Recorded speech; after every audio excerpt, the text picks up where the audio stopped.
जय राघव माधव कुंज बिहारी जय गोपी जन वल्लभा गिरिवरधारी जय गोपी जन वल्लभा गिरिवरधारी यशोदनंदन भज जन रंजन यशोदनंदन भज जन रंजन यमुना तीरावनचारी जय राधा माधव कुंज विहारी जय गोपी जन वल्लभा गिरिवरधारी यशोदनंदन व्रज जन रंजन यमुना तीरावनचारी हरे कृष्ण कृष्ण कृष्ण हरे हरे हरे राम राम राम हरे हरे हरे कृष्ण कृष्ण कृष्ण हरे हरे हरे राम राम राम हरे हरे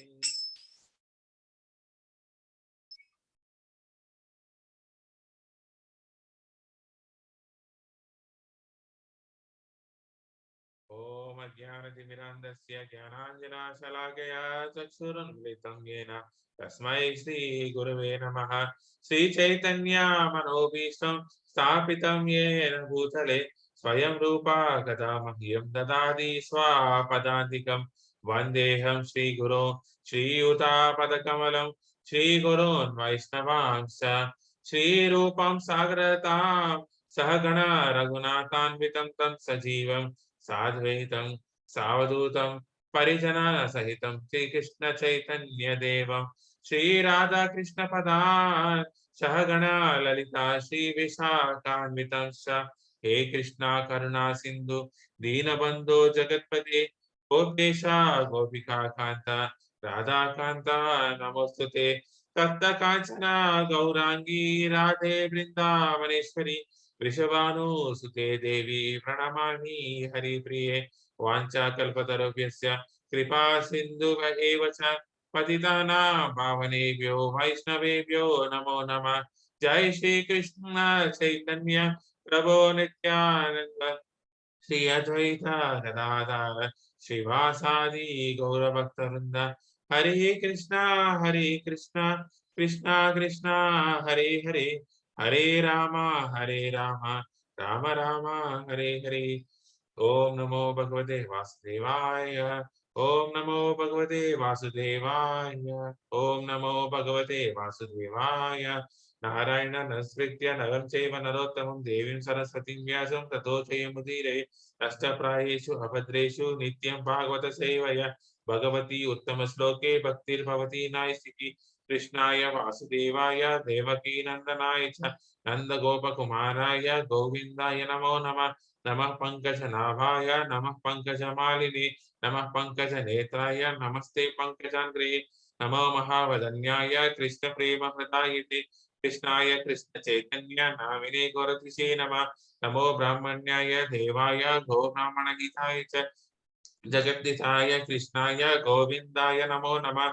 नमः ओं विष्णुपादाय कृष्णपृष्ठाय भूतले श्रीमते भक्ति वेदांत स्वामिनिति नामिने नमस्ते सरस्वती देवे गौरवाणी प्रचारिणी निर्विशेषा शून्यवादी पाश्चात्य देशतारिणी जय श्री कृष्ण चैतन्य प्रभु नित्यानंद श्री अद्वैत गदाधर श्रीवासादि गौर भक्तवृंद हरे Krishna Krishna Krishna Hare Hare Hare Ram Ram Ram Hare Hare Mutam karoti vachalam pangam langayate girim tekripatam mande Shri Guru Vedarinam Oma Pavitra Pavitra Va Sarvavastam Gato Piva Yasmaret Mandali Kacham Sabha Viha Betran Suchi Sri Vishnu Sri Vishnu Sri Vishnu.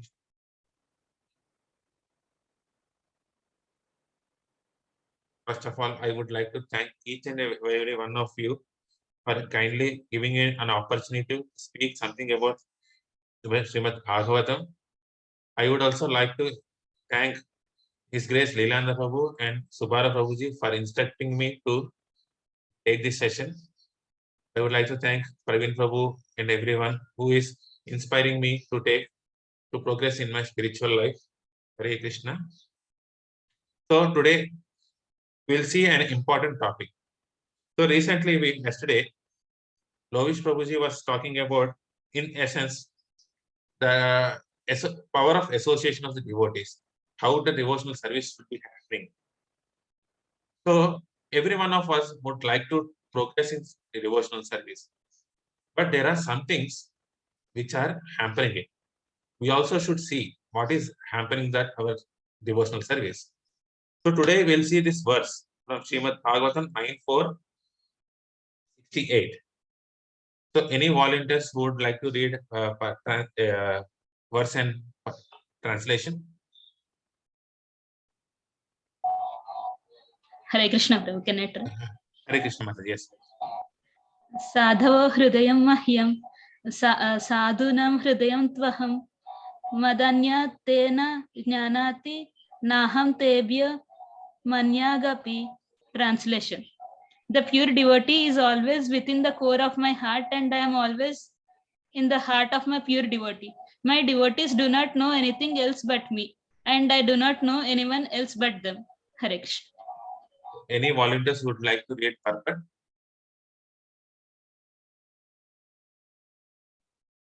I'll read it, Prabhuji. Hare Krishna. Hare Krishna. Since Durvasa Muni wanted to chastise Maharaj Ambarisha, it is to be understood that he wanted to give pain to the heart of Supreme Personality of Godhead. For the Lord says, Sadhavo Hridayam Mahyam. The pure devotee is always within the core of my heart. The Lord's feelings are like those of a father who feels pain when his child is in pain. Therefore, offenses at the lotus feet of the devotee are serious. Chaitanya Mahaprabhu has very strongly recommended that one not commit any offense at the lotus feet of a devotee. Such offenses are compared to a mad elephant because when a mad elephant enters a garden, it causes devastation. Therefore, one should be extremely careful not to commit offenses at the lotus feet of a pure devotee. Actually, Maharaj Ambarisha was not at all at fault. Durvasa Muni unnecessarily wanted to chastise him on flimsy grounds. Maharaj Ambarisha wanted to complete the Ekadashi Parana as part of devotional service to please the Supreme Personality of Godhead, and therefore he drank a little water. But although Durvasa Muni was a great mystic Brahmana, he did not know what is what. That is the difference between a pure devotee and so-called learned scholar of Vedic knowledge. The devotees, being always situated in the core of the Lord's heart, surely get all instructions directly from the Lord, as confirmed by the Lord Himself in Bhagavad Gita 10.11. Tesham evanukampartham aham ajnanam tamaha nashayami atma bhavasto jnana deepena bhasvata. Out of compassion for them, I, dwelling in their hearts, destroy with the shining lamp of knowledge the darkness born of ignorance. The devotee does not do anything not sanctioned by Supreme Personality of Godhead. As it is said, Vaishnavera kriya mudra vijneha na bhujyaha. Even the most learned or experienced person cannot understand the movements of a Vaishnava, a pure devotee. No one, therefore, should criticize a pure Vaishnava. A Vaishnava knows his own business. Whatever he does is precisely right because he is always guided by the Supreme Personality of Godhead. Hare Krishna. Thank you so much, Prabhuji. So today we are seeing about the mad elephant offense or the Vaishnava Apna. So this literature is being taken from His Grace Gauranga Darshan Prabhuji. So I'm repeating whatever he has repeated and other acharyas, other devotees has repeated. If in this attempt, if I have committed any offense, please forgive me as you forgive your maid servant. So this is an humble attempt. So this is one of the most important hurdle. This is the only one hurdle which is coming in our devotional service. So once you start the devotional service, at least by chanting one round, slowly, today or tomorrow, one will progress. But what is not allowing us to progress is this mad elephant offense, Vaishnava aparat. So as it is said in the purport, the devotees are so dear to the Lord. So for a devotee, there is no one except Krishna. He follows Sarva Dharman Paritejya Mamekam, like the gopis. They do not know anything except the lotus feet of Krishna. So for the devotees, only Krishna, and for Krishna, it is the only devotees. So it is mentioned in this translation. So the pure devotees stay in the heart of the Krishna. So that is why the association of such devotee is an integral part of the bhakti. Hare Krishna. Okay. The integral part of the devotion.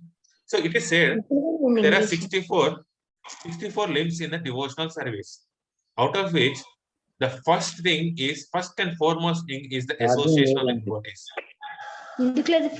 Hare Krishna, can you please mute? Thank you, sir. So the first and foremost thing is the association of the devotees. Why? Because in the association of the devotees, the faith gets increased. The faith is a foundation for bhakti yoga, and the devotees are the means to get that faith. The blessings and the guidance of the devotees keep us inspired and nourished in our spiritual journey. So we can see clearly in this satsang. So many devotees are being inspired and inspiring each other only because of the pure service, unmotivated, loving services we can see on our satsang. But so there is a checkpoint over here. So blaspheming, insulting, or harming such devotees hurts the Lord directly. We may think that Lord is not here, Lord is not seeing. When you hurt your devotees, it hurts the Lord directly. It's an offense. One offense to the devotee or Vaishnava aparat is considered a mad elephant offense.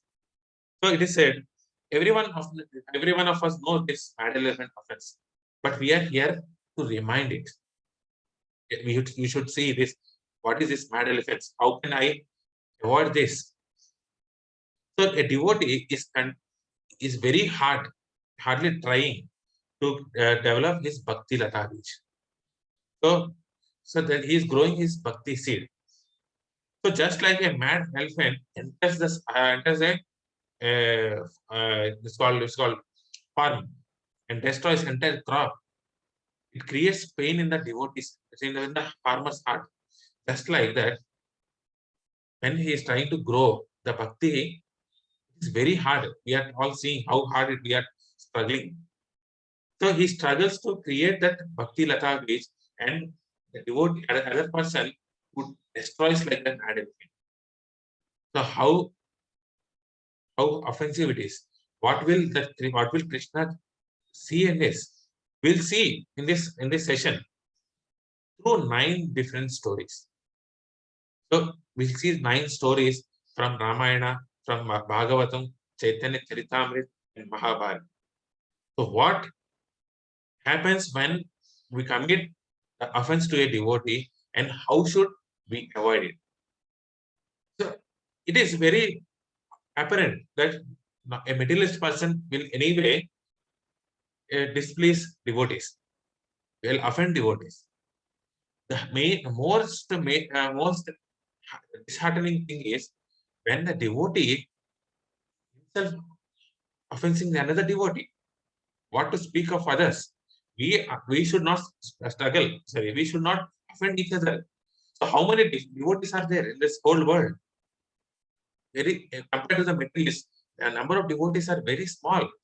Bhunanam Janmanantanti Jnanavan Nam Bhaktari. There are very few.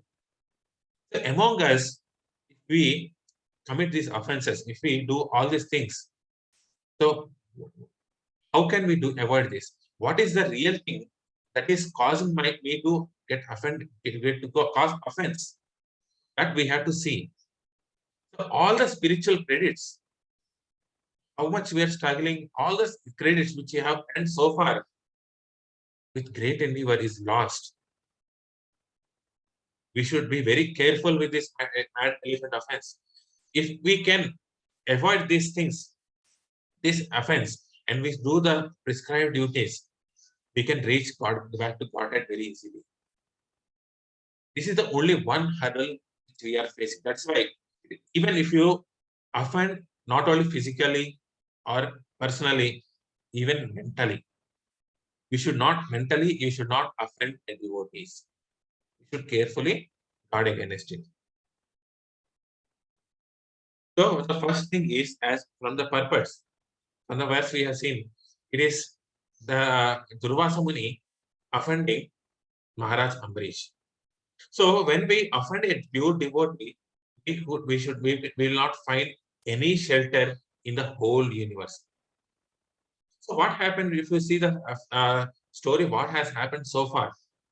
So what did Ambarish Maharaj do? Ambarish Maharaj was observing an Ekadasi fast. So when he was about to break the fast, so it was a tradition to offer to a certain Brahmana before breaking the fast. So Durvasa Muni was invited by Ambarish Maharaj.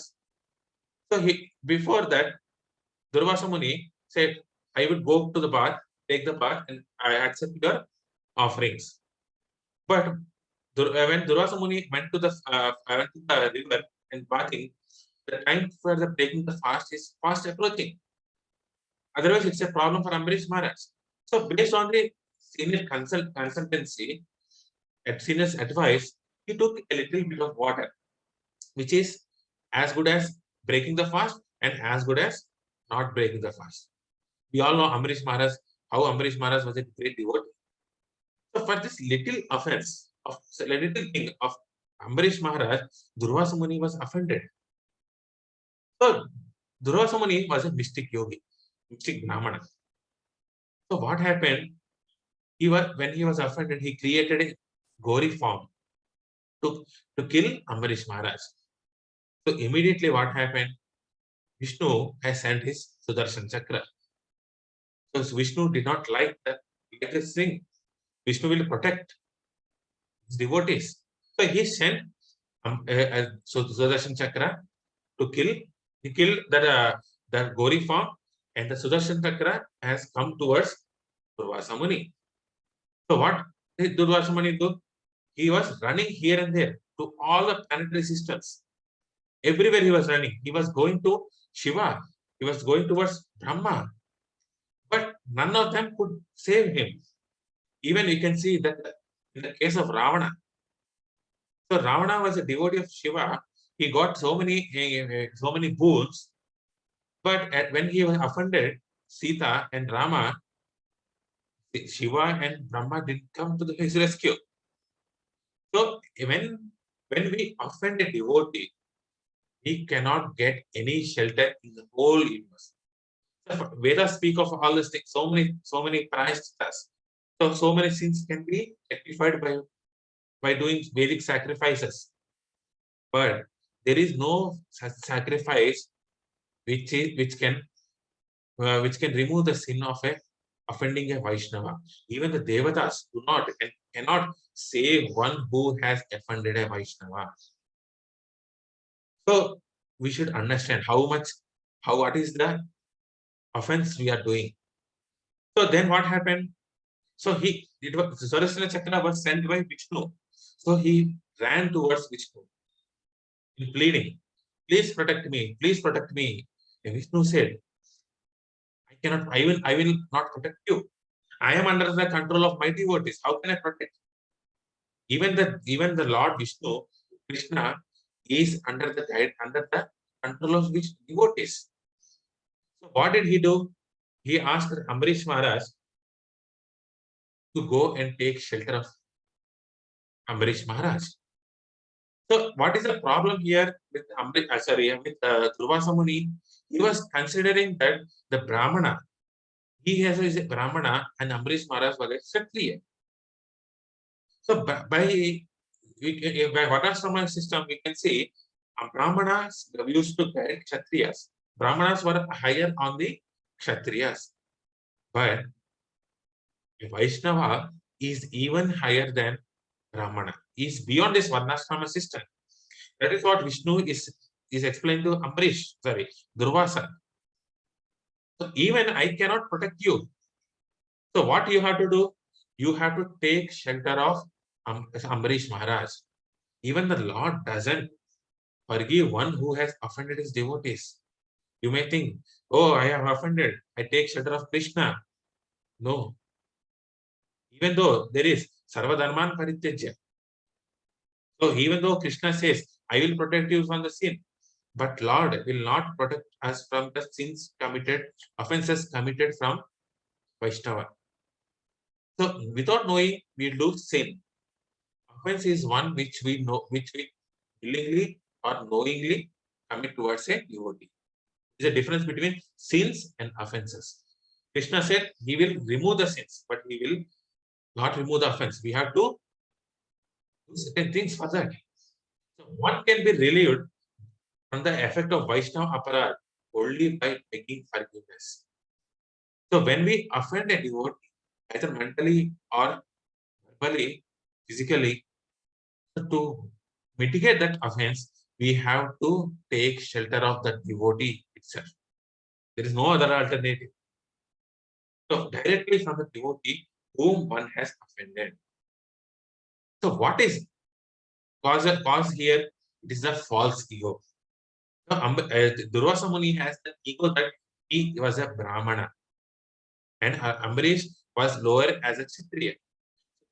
Ego is not only the cause of offensive behavior, but also the inhibitor of our inclination. So we commit so many mistakes. We take devotees cheaply, and we don't want to commit. Sorry, we don't want to take shelter. We seek forgiveness because ego is there inside us. If we keep that ego aside, at least with the devotees, we are in the association of devotees. We are here to remove our ego. So we should be humble. So it says in Shikshastakam, Trinadapi Sunichena, Tharorapi Sahisuna, Amanena Madanena, Kirtaniya Sada Hari. We should be humble enough. With this ego, we cannot be humble. So we should have let go of all the egos. Then only humility increases. Then only we can chant the holy names. Otherwise, we cannot chant. So slowly, what happens? The taste for chanting goes down. So why am I not able to chant? Why my chanting is bad? Why am I not continuously chanting? It is because we are offending devotees. So sadhu ninda. Because of sadhu ninda, our nama ruchi is not coming. So this is the first story. The second is Jadabarata. People who long for powers, but they lost their lives. So in the case of Jadabarata, we have seen. So what is Jadabarata? Jadabarata is a great devotee of Lord Vishnu, but he was acting as a dull person. Jada means dull. So why he is acting dull? So that he is not affected by the material things. So materialistic things doesn't affect any devotee. So he was careful. So we know about Bharata becoming the dear Bharata. Dear Bharata has become the Jada Bharata. So Jada Bharata is very advanced devotees. So but what happened? So he was roaming in the forest. He was going. He went away from the house. He was roaming in the forest. So when a group of dacoits. So we know dacoits. What they did? They worshipped the Kali, the glorious form of Goddess Durga. So why these people worship Goddess Durga? For getting something power, for materialistic powers, mystic powers, they go for Durga. So they had a custom to sacrifice an animal We all see in the Durga Puja when many goats are being sacrificed. Either you can sacrifice a goat or a animal or a dull-minded person. That is their custom. Think so. They got an animal, but that animal got escaped. So the dacoits found this Jadavarta. So since Jadavarta was acting like a mad person, as a dull person, they brought him for the sacrifice. Immediately, what happened? When the leading dacoit rose his what is called knife, the sacrificial knife.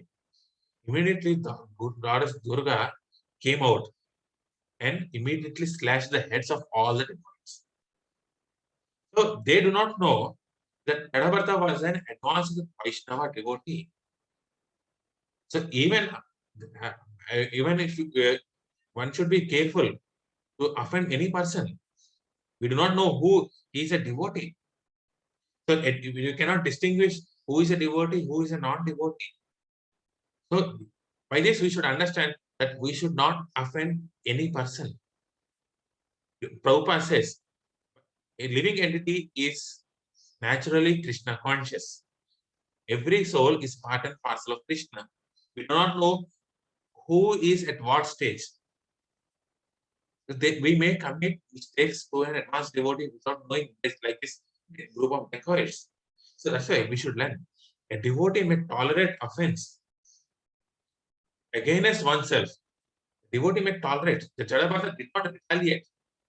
He is tolerating the offense himself, but not an offense committed against another devotee.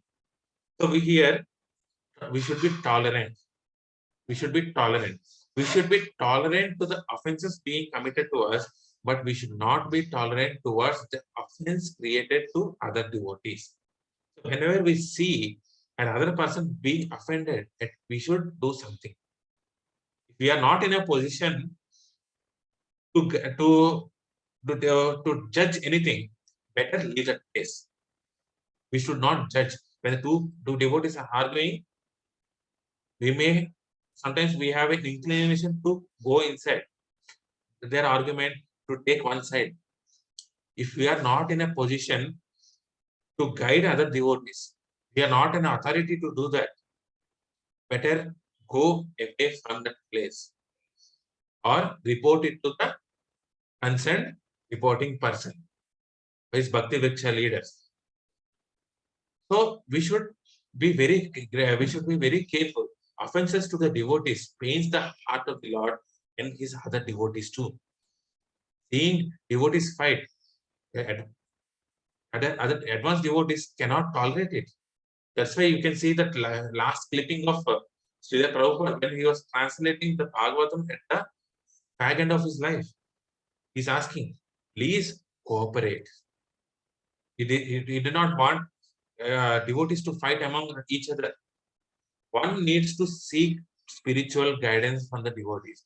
So we should take guidance from the advanced devotees, like Lilananda Prabhu, and Radhesham Prabhu, and others, rather than trying to exploit them for material. Even though when we come to satsangs, we take their material advantages. So we go to the devotees and take material advantage. All the devotees are at a different organizations at higher positions. All of you are at different positions.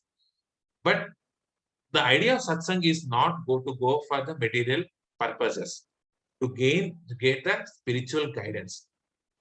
Otherwise, what happens? We may commit offenses to the other devotees. So one should have a honest repentance. Yes, that is only one thing which releases one from the reactions. This we can see in the example of a King Rahugana. So after the incident of the Kali and dacoits, Jadavarta moved forward.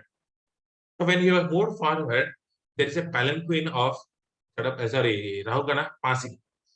So the other servants who are carrying the palanquin, they called Jadavarta for his help.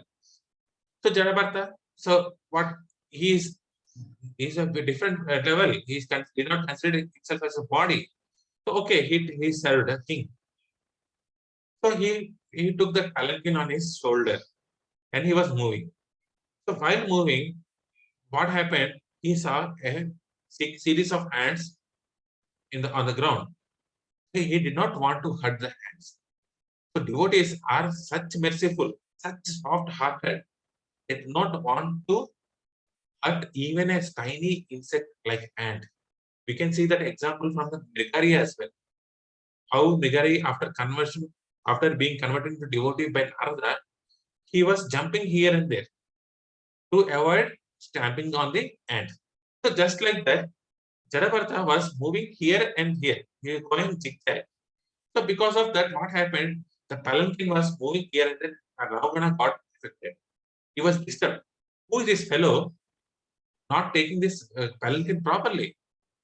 So immediately he got down and he chastised Jarabartha. Oh, what a servant are you?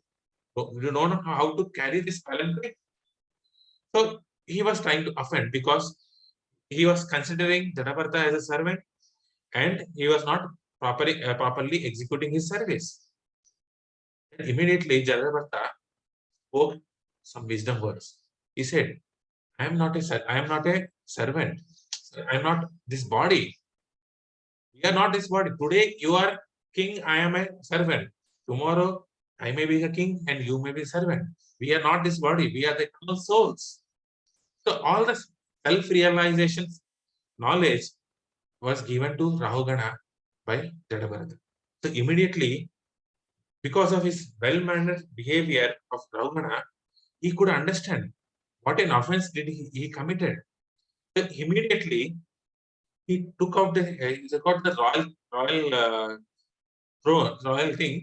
crown, and immediately fall flat before Jadabarata. He wholeheartedly asked forgiveness from Jadabarata. By that, he got relieved from the offense. So one should be honestly repenting for one's offensive act. It's not habitual. Today I say sorry, tomorrow I'll commit the same mistake again. It should be sincerely begging for forgiveness in the mood of not repeating once again. Offender will be relieved from the grave reaction of Vaishnava Prartha.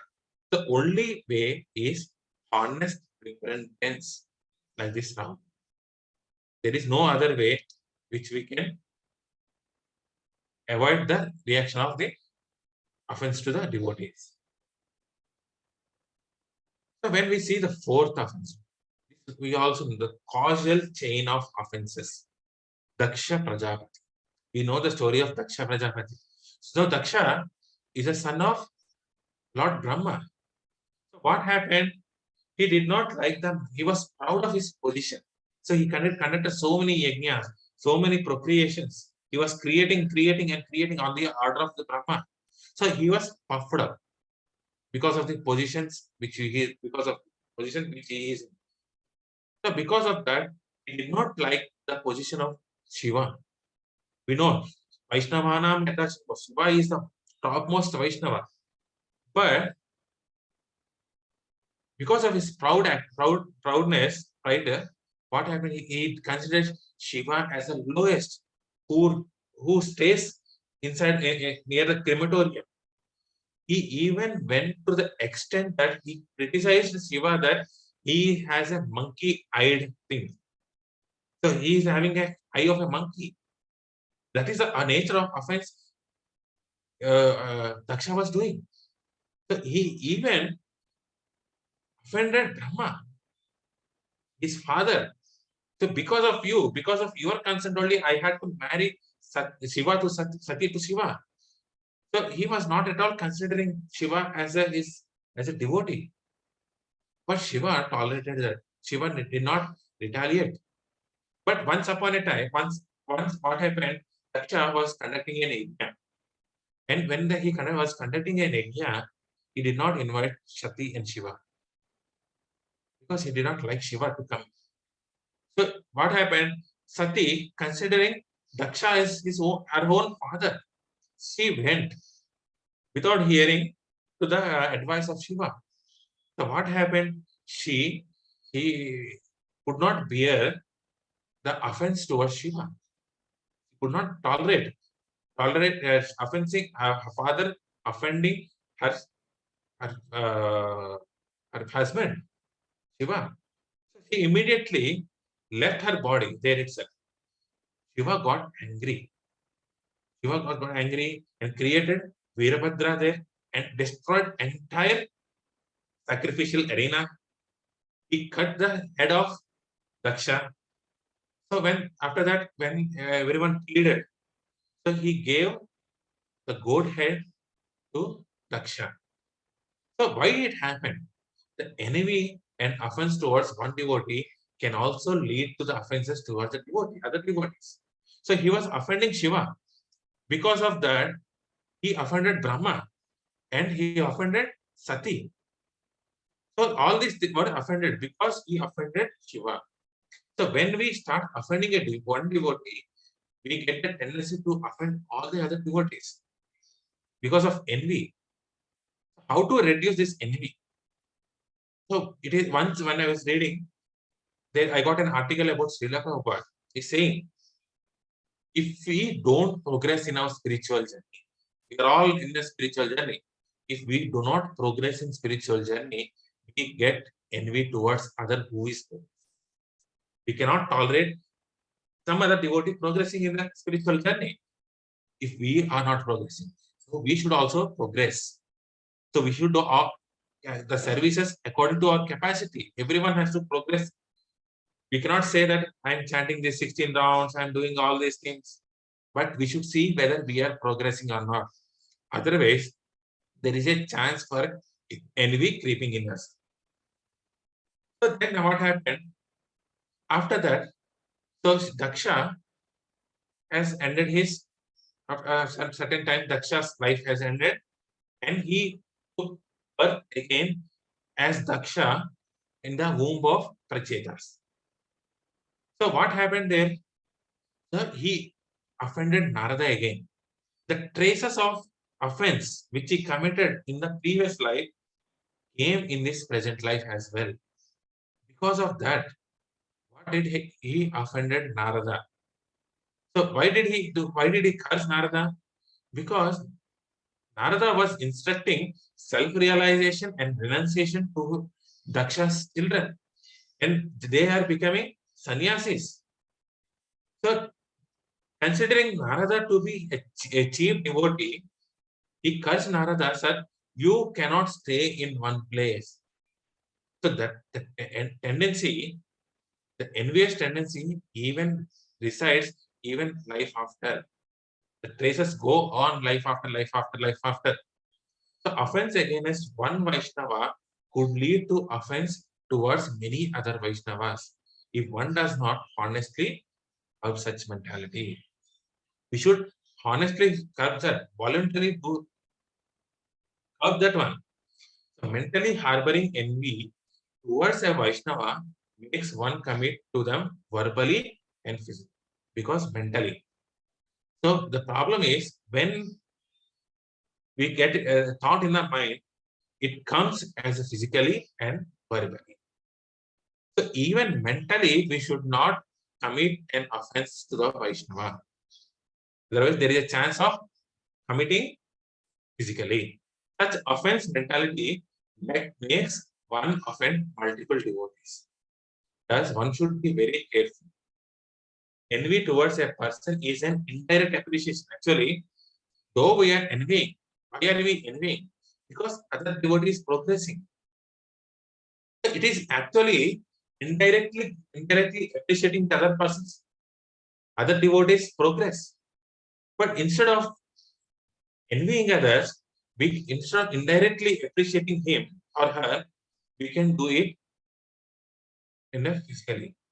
Better directly do it in the name of glorification. So we all do Vyasa Puja for our Guru Maharajas. Why Vyasa Puja is important? We are glorifying directly our great devotee like Acharya. So even in our groups, we see Surabhi Mataji is putting the anniversaries, birthdays, and she's glorifying. So what is that simple? It looks like a simple materialistic activity. But it's actually the glorification of the devotee. So all the devotees sharing their wishes, glorifying one and each at least one quality. This is direct glorification. This is a wonderful service. This is avoiding Vaishnava aparadha. So further, one needs to understand that without the Lord's sanction, no one can become successful or great. We should all understand everything happens because of Krishna only. Because the Krishna's hand is there in the life of the devotee, he is progressing. We can see so many devotees like Subara Prabhu, Lilananda Prabhu, Praveen Prabhuji, and other devotees who are extremely progressing. Because we have to understand Krishna is pleased by the service. Guru Maharaj is pleased by the service. This we have to remember. So instead of envying great persons, appreciate the Lord's blessing upon them and become an object of that mercy. We can become a part of their mercy. We can help them in their progress. We can help them in their services. This not only makes us progress in our spirituality, this is a way of reducing our offenses from against the Vaishnava. So next is we have even what is it in the, if you had read the Bhagavatam Kapila Muni story, what Kapila Muni was saying is even if one falls flawlessly doing all this Mangalarati, chanting, you are doing chanting very nicely. You are doing Mangalarati nicely. We are doing everything. But if we commit an offense against a devotee, he is going to reject everything. He is not going to, Krishna is not going to accept, even though you are doing good services. That is what Kapila Muni was saying in a third canto, I guess. So in the fifth story, we see about Duryodhana. We all know what is Duryodhana. He is greed personified. The greed has destroyed entire family. So even if a devotee excuses an offender, the Lord does not tolerate any offense against devotee. We know Duryodhana, he wanted to capture the kingdom of Pandavas. But he offended Vidura. Vidura went away from the kingdom. He took the in the gambling match. We all know Pandavas were humiliated. He humiliated a great Vaishnavi, Draupadi. He wanted to make her naked in the presence of entire Kuru dynasty. So such is the nature of the greed. He did not want to keep small place for Pandavas. Pandavas were extremely dependent on Krishna. So he sent Durvasa Muni in by modifying his mentality. So we should know that Akshay Patra incident. So there are many ways he was trying to destroy the Pandavas. Instead, what happened? Dhritarashtra was blind physically and spiritually. He was supposed to guide his son, but he was not doing that. Because of that, the entire dynasty was ruined. Arjuna was so merciful that he did not want to fight. He was ready to give the entire kingdom to Duryodhana. Let Duryodhana take. Let Duryodhana kill me. Let me go for a begging. I don't mind, but I do not want to fight. They are my brothers. The Arjuna was offended. Arjuna, I said, Draupadi was the dear most wife of Arjuna. Arjuna was offended by this. But he was so merciful that he did not take that offense. He even wanted to take the entire kingdom to Duryodhana. What did Lord Krishna say? Even if you don't fight, this Kaurava dynasty should be punished. Either you do the duty or other person will do that. but they are going to be ruined. Dharma has to be established. Lord did not want Duryodhana to live. So one must endeavor to keep aside one's greed and pride. The pride is on which Krishna doesn't like. So you can have anything, but pride is one which we should avoid and befriend the Lord's devotees. We should always be in the association of devotees, serving them. Thus, one can be saved from offensive mentality. So we all, when we stay together, we can easily overcome these offenses. So when we go with the sixth story, it is about Ramchandra Khan in Chaitanya Charitamrita. So once offense affects one's associate too. If I make an offense, it doesn't not only affects me, it affects my associates as well. This we can see in the case of Ramchandra Khan. So Ramchandra Khan was a landlord in some area in near West Bengal. So he was very envious about the fame of Haridas Thakur. Haridas Thakur is Namacharya. Every person are following Haridas Thakur, glorifying Haridas Thakur. This Ramchandra Khan could not take it. So what happened? So he wanted to prove that Haridas Thakur is a malicious devotee. He is not a devotee at all. So he sent a prostitute. So he can seduce Haridas Thakur and remove the name of Haridas Thakur. So what happened when this prostitute went to Haridas Thakur? She became a devotee herself. So the prostitute went to seduce on the order of Ramchandra Khan, but she doesn't have any malicious intention herself to offend Haridas Thakur. So because of non-offensiveness character of that prostitute, became a devotee. But what happened to Ramchandra Khan? He had to suffer. So there, what happened? There was a king. There came a king who tormented Ramchandra Khan by various methods of like called taxes, etc. Not only Ramchandra Khan was affected, his wife, his entire village got affected because of the offense which Ramchandra Khan has done. So offense to a advanced devotee not only affects the offender, but also affects those who are connected to the offender. So we should be very much vigilant, knowing that one's offensive activities do not ruin one's own self, but affect others as well. One must responsibly behave with devotees. Be a responsible behavior. And with everyone else, not only with devotees, each and every one. So who is a devotee? Anyone who chants the name of Lord Krishna even once is a devotee. So even though the materialistic persons, they might have said Krishna, they would have said Hare Krishna, then they should also be considered as a devotees. We should not even offend anyone. So this next is a story of Ramchandra Puri. So criticism that led to material desires. If we criticize the devotees, what happens?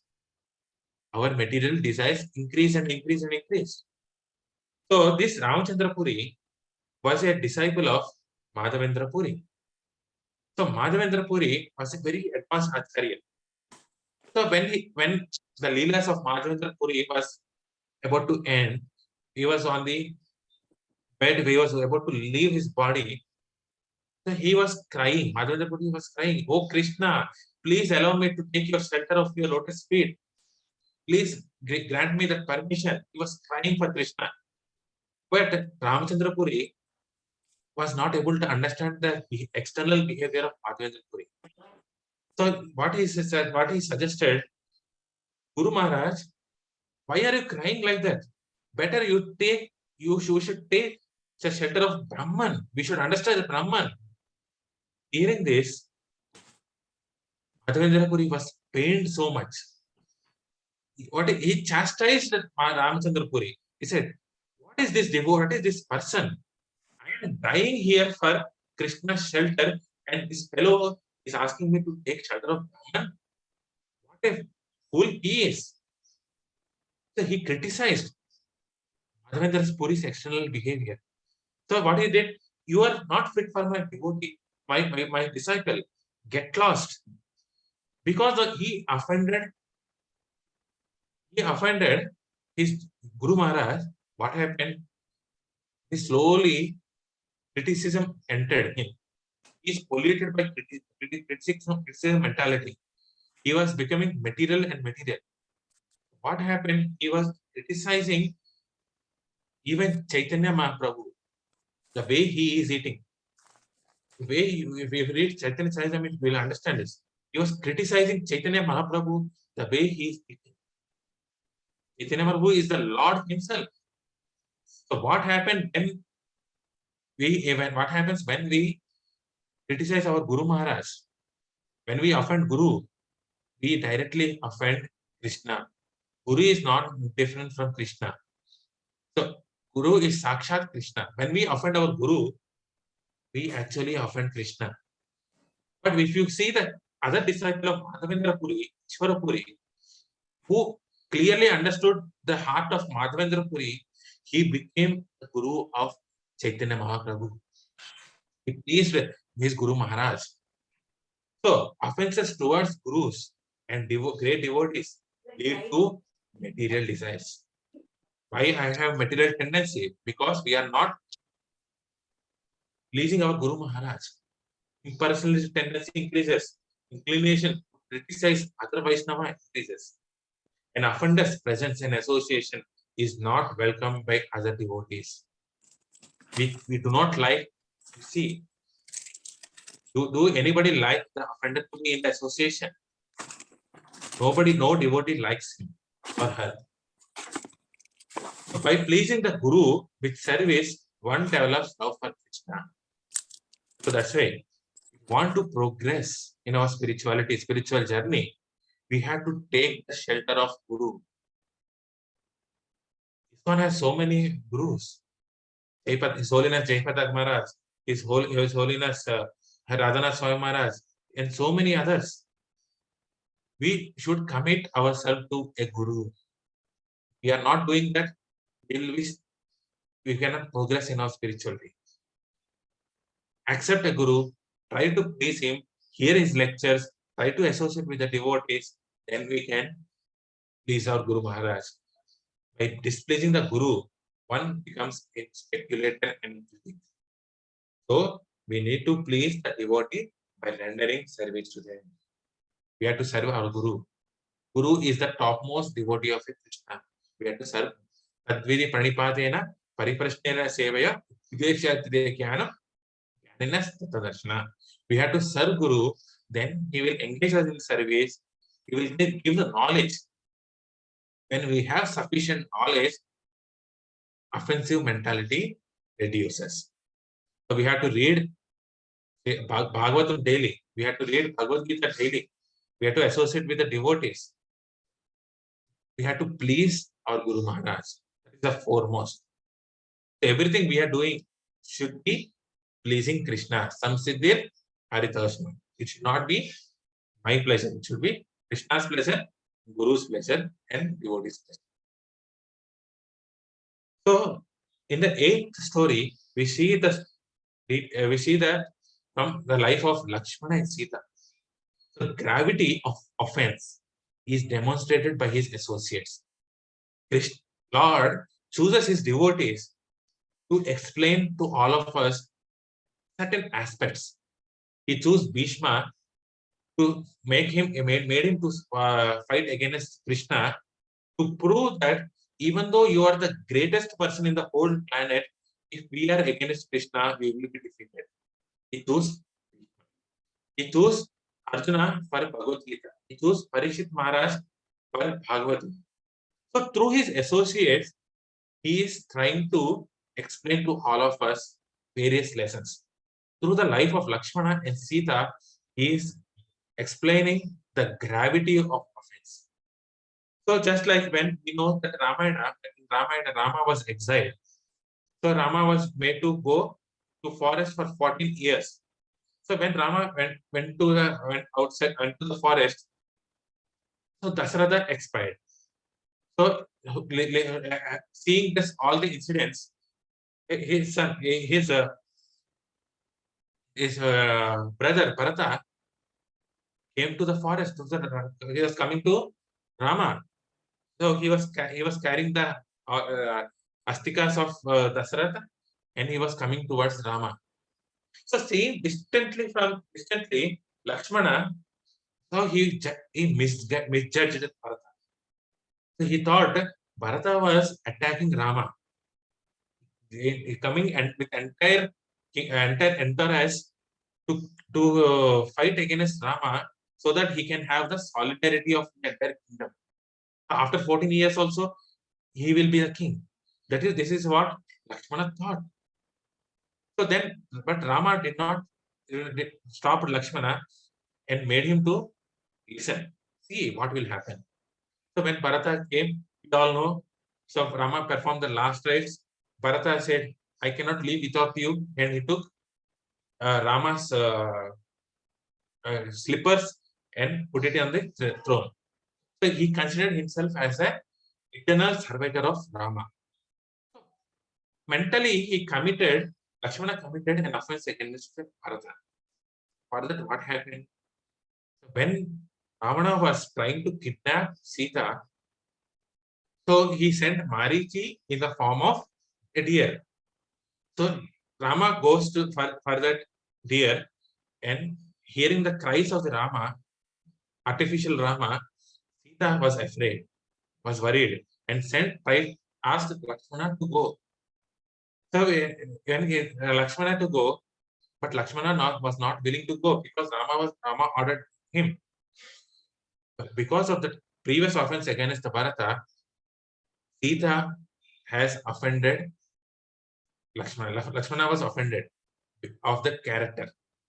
So because you have malicious intentions against me, you are not going towards Rama. Because of that, he was pained. Same, you can see that offense, the gravity offense which Lakshmana has committed, is reflected to him through Sita. But story doesn't end there. Sita doubted the character of Lakshmana. So after the entire war has happened, when Sita was about to join Rama's company, Rama did not accept her. She was sent into the fire to prove her chastity. Rama doubted, not physically doubted, but he acted as if he is doubted. Because Sita doubted the character of Lakshmana. That offense Sita made towards Lakshmana is coming here as doubting her chastity when she came from Ravana. So even Lord Ram doesn't even spare his devotees. Close associates. Now, Lakshmana and Sita's close associates. He did not spare. So if one does a sinful activity, we are not spared by the Lord. The pain one experiences when someone doubts one's intentions is intense. We all know that if we are wrongly judged, how painful it will be. Therefore, one must not unnecessarily doubt Vaishnavas. So Vaishnavas, we cannot understand why they are doing what they are doing. So we should not doubt their intentions. So we should give a benefit of doubt. Maybe that Vaishnava is undergoing some suffering. There is something between Krishna and that Vaishnava. Externally we see that Vaishnava and start judging. Oh, this is like that is like that Prabhuji is like that, this Mataji is like that. Don't judge Vaishnavas. Better give best thing is benefit of doubt. It is up to Krishna and the devotee. That is what we should do. Don't externally judge a Vaishnava. In the last story, we can see the example of Sugriva. The only way is to humble oneself. Through the story of Sugriva, we say humility. So what happened when Rama and Lakshmana met these Vanaras? He met Sugriva. So we know that in the Kishkinda, he meets Sugriva. So Sugriva offers a seat to Rama, but he did not offer a seat to Lakshmana. He did not offer a seat, thinking that Lakshmana is just a servant of the Lord. I need to focus only on the Lord, not on the servant. He did not offer a seat. Rama noticed it, but he did not say. Now immediately what happened? Hanuman took a piece of branch, made it to a nice seat, and offered it to Lakshmana. Rama was pleased by that. So because of this offense of Sugriva towards Lakshmana, what happened? So when they agreed upon the terms, so he said, I will kill Vali. You go and fight with Vali. I will kill Vali and give the kingdom to you. But what happened? In the first instance, Sugriva was defeated. So when Sugriva went back to Rama and says, what did you do? Rama said, I could not distinguish between the two of you brothers. We all know that he is Supreme Personality of Godhead Rama. Doesn't he know the difference between Sugriva and Vali? He knows. But he also knows the offense committed by Sugriva towards Lakshmana. He wanted to teach a lesson to Sugriva. That's why he did not kill. Said, I could not judge between you. So what happened? He asked Lakshmana to put garland in the neck of Sugriva. So what happens when Lakshmana put the garland? Sugriva humbled himself. He put his head down. Natural. So because of that, Sugriva became humble. Then Rama killed. The Lord can excuse a person on his own account. He can tolerate offense towards him, but not to the one who offends his devotees. Ramana is a great devotee. That's why we can see Hanuman became Hanuman, a great devotee, because he was serving all the other devotees. Disrespecting a devotee is an offense. One must cultivate the culture of respect towards devotees. So whenever a devotee comes, offer him a seat, offer him nice water, offer him the prasada, we should speak. When a Vaishnava comes, we should think like Krishna is coming to our house. We should respect each and every Vaishnava, despite the circumstantial difference of opinions. We may have opinion difference. One person does a service in one way, another person does a service in another way. So just like when Vibhishana came for the shelter of Rama, so all the people, Sugriva, all the Hanuman, all they have different ways, different opinions, whether we should accept Vibhishana or not. But still, they served Rama, though they have difference of opinions. Rama accepted Vibhishana, though Hanuman's word had been taken, all the Vanaras supported the Rama's decision. So we should see that everything is happening for the Krishna's pleasure, not for my pleasure. So though we have a difference of opinions among each and every one of us, but still we have to respect each other. Then Lord will be pleased. That's why Srila Prabhupada says, oh, please cooperate. Please cooperate. Always there is differences among us, but we should cooperate.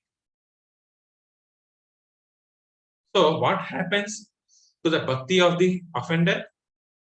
We can see in 10:4:46.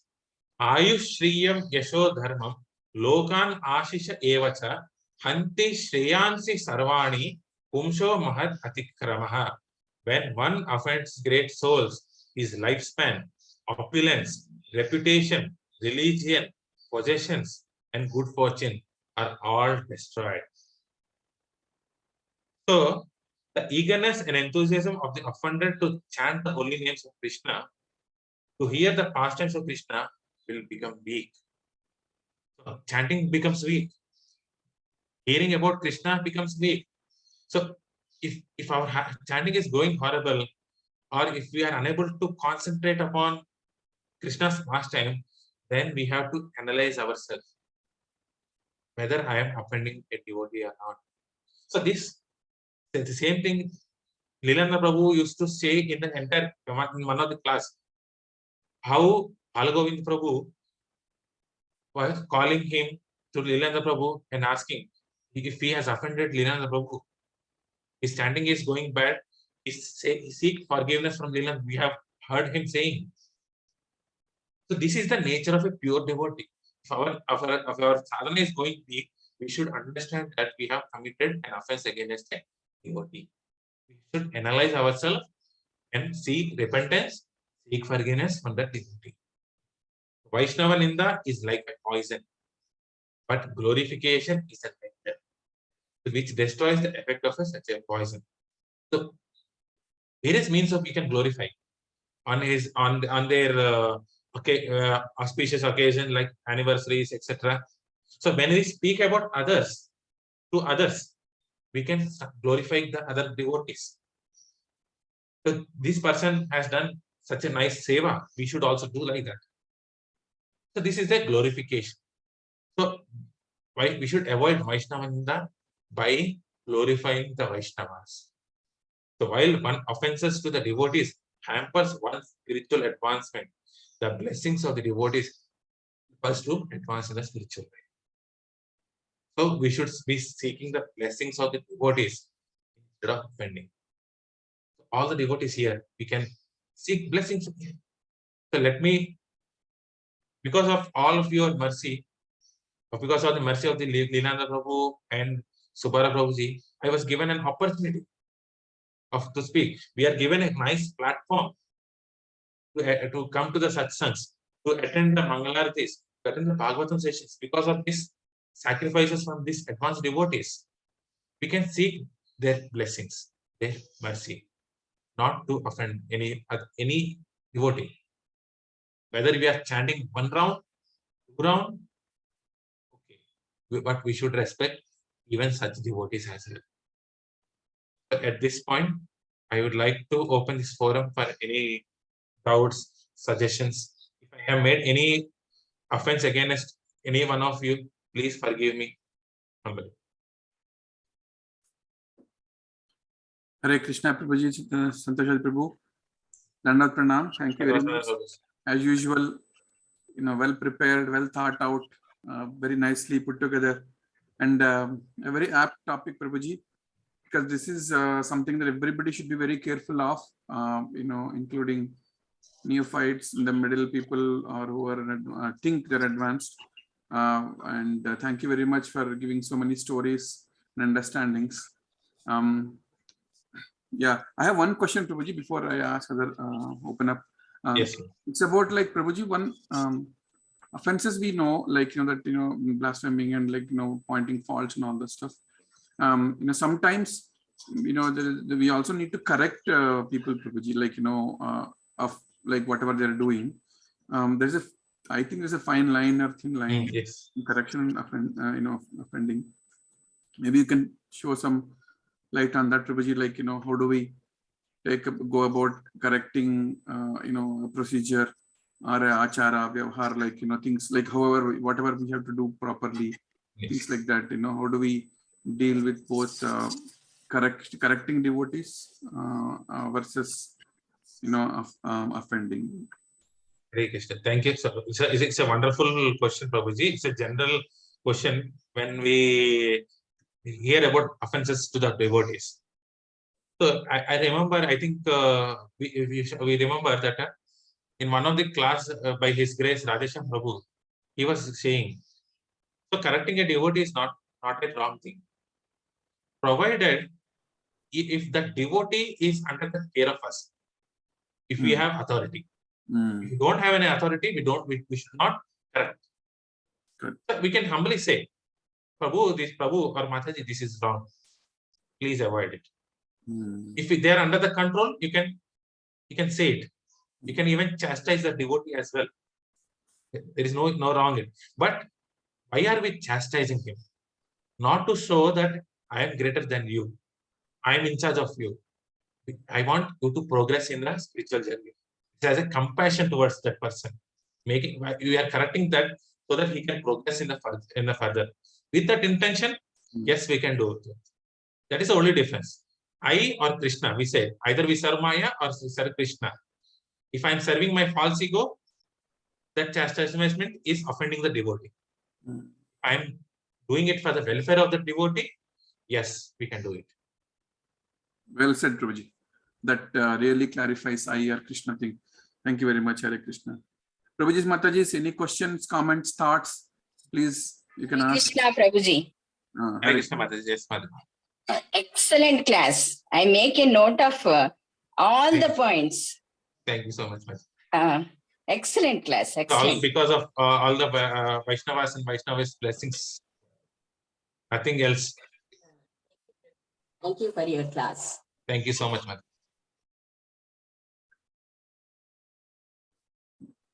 I think there is something in the chat box.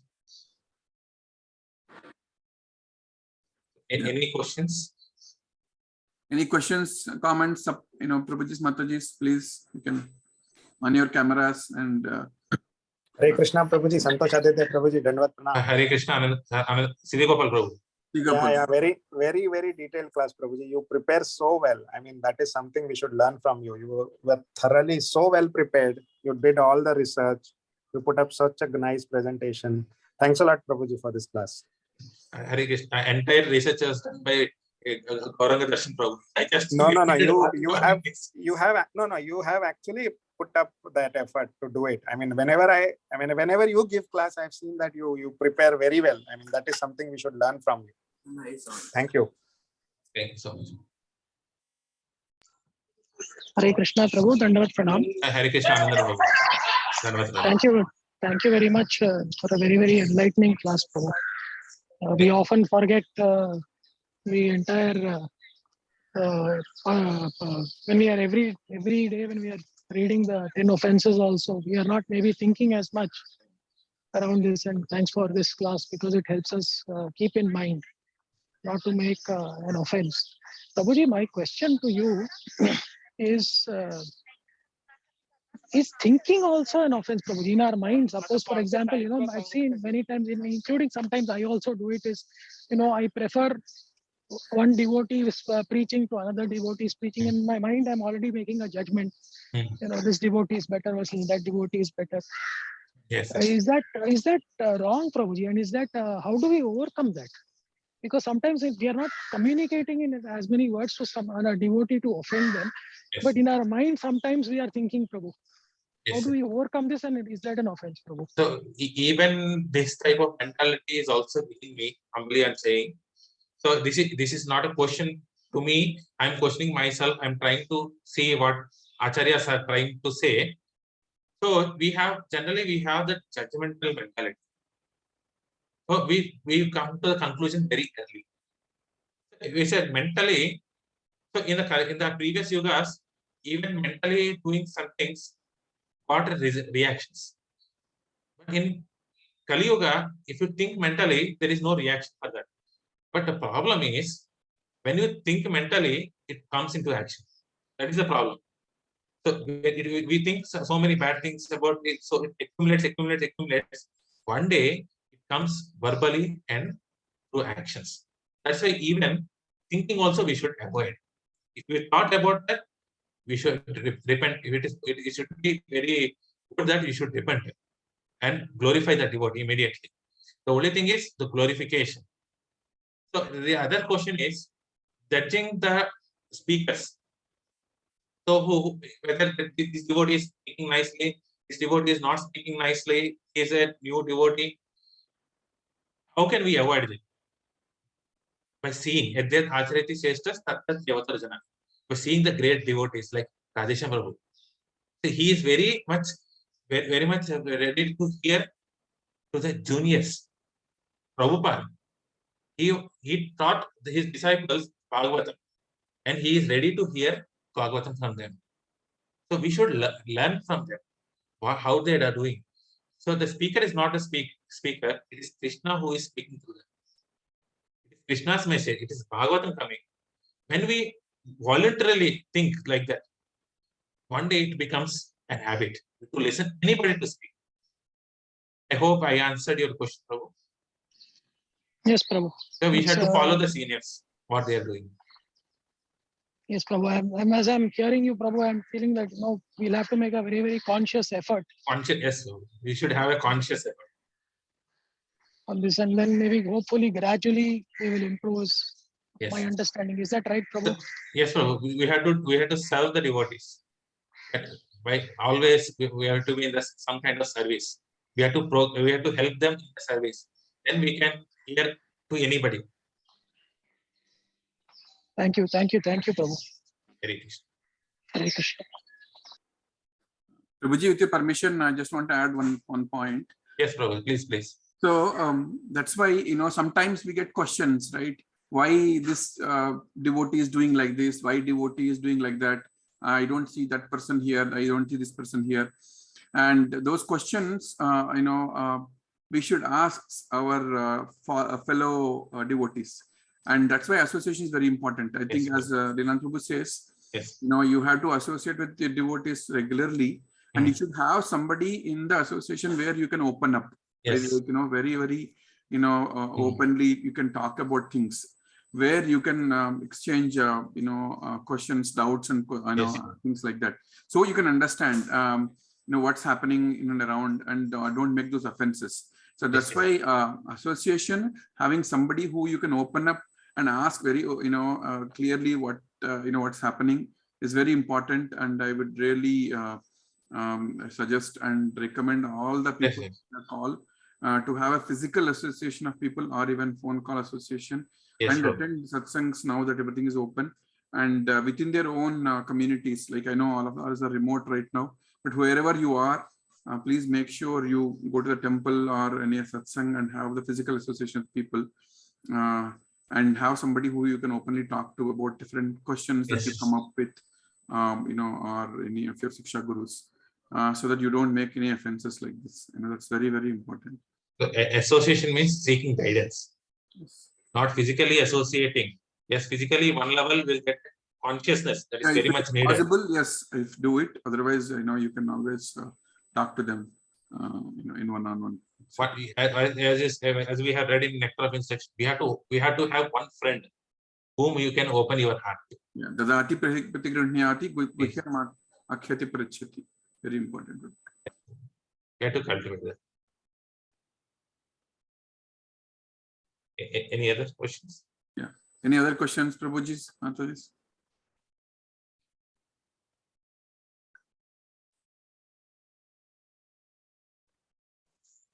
Hare Krishna, Prabhuji, Dandavatanam. Hare Krishna, Deepa Mataji. Dandavatanam. Beautiful session, Prabhuji, and very enlightening. Like Anandaram Prabhu said, yeah, many times we actually get in our mind also. I had the same question. You answered it wonderfully, that we have to make a conscious effort. Yes, we have to have a conscious effort. Probably every time it comes, we'll think about your class this time. Whenever we think in our mind, better to start glorifying in their face. Yes, Go to the devotee, glorify them. Obviously, that the mentality comes. wonderful, Prabhuji. Thank you so much. Hare Krishna.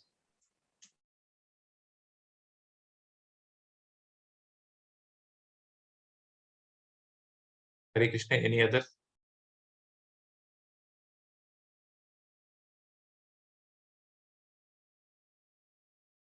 Okay, Prabhuji. We can end the session. We can end the class today. Excellent class, Prabhuji. Thank you very much. Thank you for the opportunity, Prabhuji. Bhavanebhyo Vaishnavebhyo Namo. Ananta Koti Vaishnav Vrinda ki jai. Santosh Aditya Prabhuji ki jai. Hare Krishna. Srila Prabhupada ki jai. Hare Krishna. Thank you very much. Hare Krishna, Prabhuji. Hare Krishna. I think somebody has a question. Somebody has a question, Prabhuji? No, Prabhuji, I was just saying Hare Krishna. Okay. Thank you. Thank you. Hare Krishna.